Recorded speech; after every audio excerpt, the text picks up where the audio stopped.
Hello everyone, I am Saurabh and you are watching Solution hub.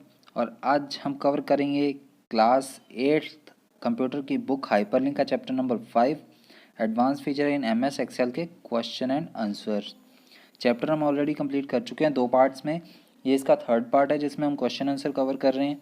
तो अगर आपने अभी वो पार्ट्स नहीं देखे हैं तो डिस्क्रिप्शन में मैंने एक लिंक दिया हुआ है जिसमें इस बुक के सभी चैप्टर्स प्रोवाइड किए गए हैं। तो आप उनमें से पार्ट्स को देख कर और चेक कर सकते हैं और उन्हें देख सकते हैं। तो आइए क्वेश्चन आंसर चेक करते हैं इसके।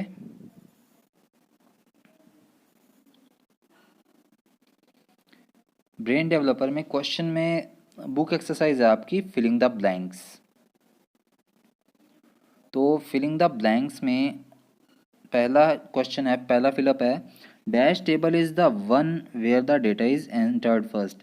कि कौन सी टेबल होती है जिसमें डेटा को पहले एंटर किया जाता है। तो हमने चैप्टर में पढ़ा था जो भी काम होता है पहले मास्टर टेबल के अंदर होता है, और जो रेगुलर वर्क होता है, जो रेयरली यूज़ होने वाला होता है, मेन वर्क, वो मास्टर टेबल के अंदर ही होता है। तो फर्स्ट का आंसर है मास्टर टेबल। सेकेंड है, to make the search easy you can use the dash box located at the bottom of the Access screen. अगर आपको कोई भी चीज़ आसानी से सर्च करनी है एक्सेस के अंदर तो आपको कौन सा बॉक्स यूज़ करना होगा? सर्च बॉक्स यूज़ करना होगा, जो कि कहाँ प्रेजेंट होता है? एक्सेस स्क्रीन के बॉटम में, बिल्कुल नीचे की तरफ प्रेजेंट होता है सर्च बॉक्स। मैंने आपको चैप्टर में दिखाया भी था एक्सप्लेनेशन में। तो सेकंड का आंसर है स्क्रीन। थर्ड है, dash means arranging the given data according to a particular field either in ascending or descending order.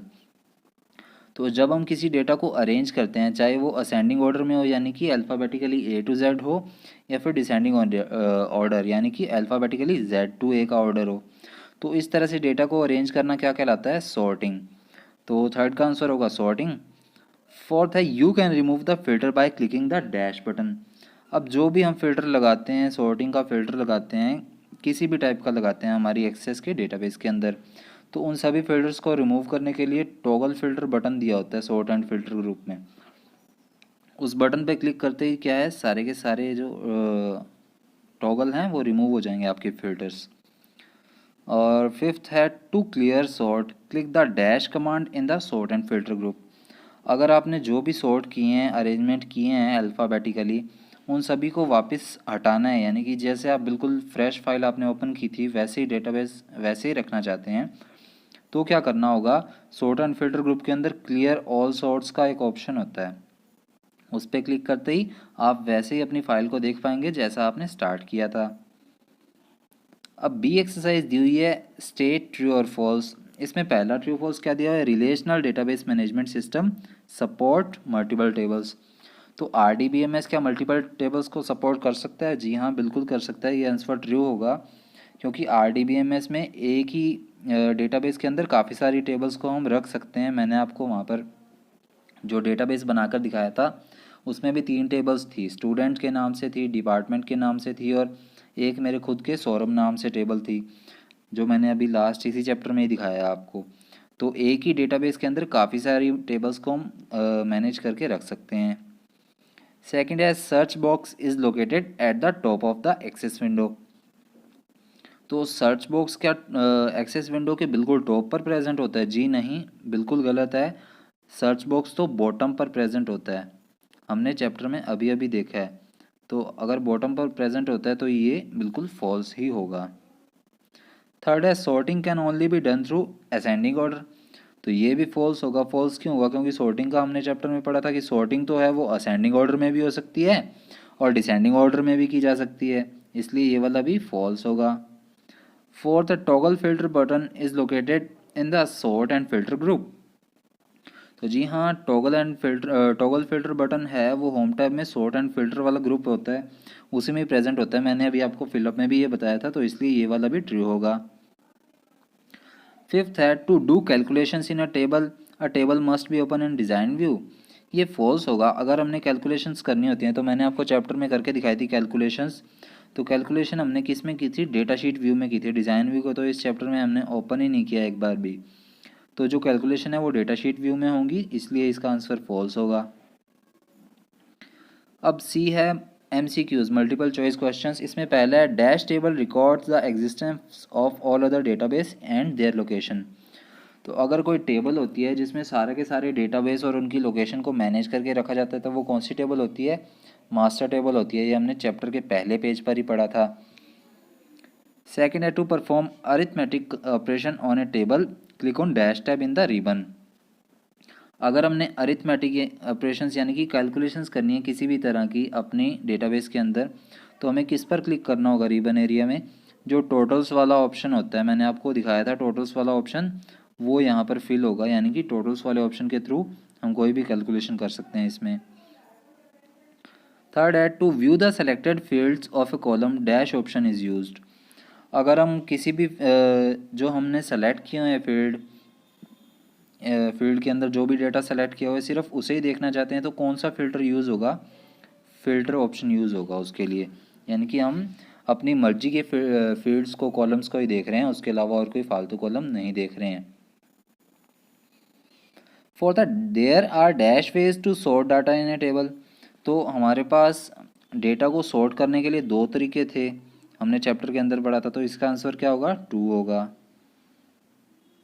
अब फिफ्थ है in which table data is not added very frequently. कि कौन सी table है जिसके अंदर data जो है रेगुलर बेसिस पर फ्रिक्वेंटली ऐड नहीं होता। तो वो टेबल होती है मास्टर टेबल जिसमें डाटा फ्रिक्वेंटली नहीं बल्कि रेयरली ऐड होता है, यानी कि कभी कभार ऐड होता है, रेगुलर बेसिस पर नहीं होता। इसलिए फिफ्थ का आंसर होगा मास्टर टेबल। डी एक्सरसाइज है आंसर द फॉलोइंग। इसमें फर्स्ट क्वेश्चन है what is the difference between sorting and filtering. कि सॉर्टिंग यानी कि सॉर्ट करना और फिल्टर करने में क्या डिफरेंस है। So sorting means arranging the data either in ascending or descending order. Sorting का क्या मीनिंग होता है कि हमने कुछ भी लिखा हुआ है, जैसे कि मैंने 4 नेम लिखे हुए हैं, एक का नाम है बी, एक का नाम है सी, एक का ए और एक का डी। तो इनको अल्फ़ाबेटिकली अरेंज करने के लिए यानी कि ए बी सी डी इस तरह से लिखने के लिए जो यूज़ करते हैं उसे असेंडिंग या डिसेंडिंग ऑर्डर कहते हैं। तो सॉर्टिंग के अंदर इस तरह का ऑर्डर यूज़ किया जाता है। Filter is use to display only the selected fields of column in the database table. लेकिन फिल्टर का यूज़ किस लिए किया जाता है कि हमने जैसे A B C D 4 name लिखे हुए हैं, इनमें से हम कोई 2 ही देखना चाहते हैं, मान लो बी और सी देखना चाहते हैं, तो बी और सी कॉलम को देखने के लिए हमें उसे फ़िल्टर यूज़ करना होगा, क्योंकि हम अपनी मर्जी के कॉलम्स को देखने के लिए फ़िल्टर बटन का यूज़ करते हैं। तो फिल्टर का काम क्या होता है कि अपनी मर्जी के कॉलम सेलेक्टेड फील्ड्स को ही डेटाबेस टेबल में देखना। सेकंड क्वेश्चन है give the difference between master and transaction table. तो मास्टर और ट्रांजैक्शन टेबल के बीच में डिफरेंस क्या है? Master table is a critical component in which data is really changed. Master table क्या होता है? एक ऐसा कंपोनेंट होता है, क्रिटिकल कंपोनेंट होता है जिसमें कि डेटा कभी कभार ही चेंज होता है। जैसे मैंने आपको टेबल में बताया था, स्टूडेंट टेबल थी, उसमें नेम हो गया, क्लास होगी, रोल नंबर हो गया, ये साल में एक आधी बार ही चेंज होते हैं। और ट्रांजैक्शन टेबल में क्या होता है? Whereas in transaction table data is frequently change. लेकिन ट्रांजैक्शन टेबल में तो डेटा रेगुलरली चेंज होता रहता है। जैसे जब भी आप फीस सबमिट करवाते हो तो उसका जो रिकॉर्ड है वो वहाँ पर ऐड होता है। इस तरह से ट्रांजैक्शन टेबल में डेटा फ्रिक्वेंटली चेंज होता है, यानी कि रेगुलर टाइम पे चेंज होता है। थर्ड क्वेश्चन है what are the 2 ways to sort the table, explain any one of them. तो अभी हमने एमसीक्यूज में देखे थे कि 2 तरीके होते हैं एक टेबल को सॉर्ट करने के। तो वो 2 तरीके कौन कौन से हैं उनके नाम बताने हैं और उनमें से एक को एक्सप्लेन करना है। तो यहाँ पर सफिशेंट स्पेस नहीं था, इसलिए मैंने एरर लगाकर इसका आंसर जो है वो नीचे लिख दिया है। So there are 2 ways to sort a table. एक टेबल को सॉर्ट करने के 2 तरीके हैं, sorting through home tab menu and sorting through context menu. तो हमने होम टैब मेन्यू के थ्रू भी देखा था चैप्टर के अंदर और कॉन्टेक्स्ट मेन्यू के थ्रू भी देखा था। और इस क्वेश्चन में जो मैं एक्सप्लेन कर रहा हूँ वो कौन सा है? To sort the data through home tab menu, यानी कि होम टैब मेन्यू के थ्रू डेटा को सॉर्ट करना। उसमें फर्स्ट पॉइंट है place the cursor on the desired field, यानी कि पहले आप जिस भी फील्ड को सॉर्ट करना चाहते हैं उस पर क्लिक कर लीजिए, यानी कि अपना माउस कर्सर ले जाइए। Select either ascending or descending option from the sort and filter group on the home tab. और उसके बाद क्या करना है आपको? होम टैब में जाकर सॉर्ट एंड फिल्टर जो ग्रुप होगा उसमें या तो असेंडिंग वाला या डिसेंडिंग वाला ऑप्शन चूज़ करना है, जिससे आपका डेटा जो है वो सॉर्ट हो सके, यानी कि अरेंज हो सके। यानी कि अगर आप ए टू जेड अल्फ़ाबेटिकली अरेंज करना चाहते हैं तो वैसे हो जाएगा, या फिर अल्फ़ाबेटिकली जेड टू ए के ऑर्डर में अरेंज करना चाहते हैं तो उस तरह हो जाएगा। तो ये था थर्ड क्वेश्चन। अब फोर्थ क्वेश्चन क्या है? Explain the steps to apply filter in a data sheet. एक डेटा शीट में फ़िल्टर को अप्लाई कैसे करते हैं उसके स्टेप बताने हैं। So the steps to apply filter in a data sheet are as follows. एक डेटा शीट के अंदर फ़िल्टर को कैसे अप्लाई करते हैं उसके स्टेप निम्न तरह से है। पहला पॉइंट है, click on the drop down arrow present at the right of the column header whose data you want to filter.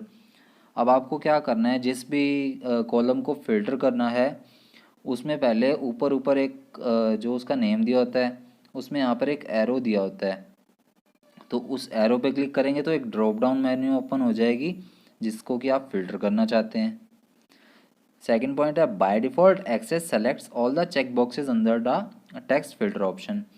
अब बाय डिफ़ॉल्ट यानी कि अपने आप पहले से ही क्या होता है, एक्सेस क्या करता है, जितने भी वहाँ पर चेक बॉक्सेस दिए होते हैं वो सारे सेलेक्ट करके रखता है। क्लिक ऑन सेलेक्ट ऑल, तो आपको क्या करना है, सेलेक्ट ऑल वाले ऑप्शन पे जो चेक बॉक्स है उसको क्लिक करना है। The selected check boxes will be deselected. तो जैसे ही आप सेलेक्ट ऑल पे क्लिक करेंगे तो जितने भी वहाँ पर चेक बॉक्सेस होंगे वो सारे डी सेलेक्ट हो जाएंगे। मैंने आपको प्रैक्टिकल करके दिखाया था चैप्टर की एक्सप्लेनेशन में, तो वो ज़रूर देख लेना एक बार। थर्ड पॉइंट है, select the items that you want to see in your data sheet. अब उन आइटम्स को यानी कि उन फील्ड्स को सेलेक्ट कर लीजिए जो आप वहाँ पर देखना चाहते हैं। You can select as many items as you want to display in a data sheet. अब आप जितनी चाहें उतनी ही आइटम्स को अपनी डेटा शीट में दिखा सकते हैं, चाहे 2, 3, 4, 5 जितना भी आप दिखाना चाहें। क्लिक ऑन ओके और उसके बाद ओके पे क्लिक कीजिए। The data will be filter accordingly, और जो जो आपने सेलेक्ट किए हैं उसी के अकॉर्डिंगली आपका डेटा जो है वो फिल्टर हो जाएगा उसी के according. Clicking on the filter icon will show the filter criteria. और जैसे आप फिल्टर आइकन पे क्लिक करेंगे तो जो फिल्टर किया हुआ क्राइटेरिया यानी कि जो भी आपने फ़िल्टर किए हैं डेटा वो सारे आपको शो हो जाएंगे कि आपने कौन से पे चेकबॉक्स पे सेलेक्ट किया हुआ है और कौन से पे नहीं किया हुआ, उस कौन से को खाली छोड़ा हुआ है। तो इसके साथ ही इसके जो क्वेश्चन आंसर हैं वो कंप्लीट हो गए हैं, चैप्टर भी कंप्लीट हो गया है। तो उम्मीद है आपको वीडियो अच्छी लगी होगी। अगर आपने इसके बाकी चैप्टर्स देखने हैं और बाकी चैप्टर्स के क्वेश्चन आंसर देखने हैं तो डिस्क्रिप्शन में एक लिंक दिया हुआ है, उस पर क्लिक कर लेना, बाकी चैप्टर्स आपको देखने को मिल जाएंगे। और वीडियो को लाइक शेयर कर दीजिए और कमेंट बॉक्स में हमें अपने रिव्यूज़ भी दीजिए और चैनल को भी ज़रूर सब्सक्राइब कीजिए। Thank you.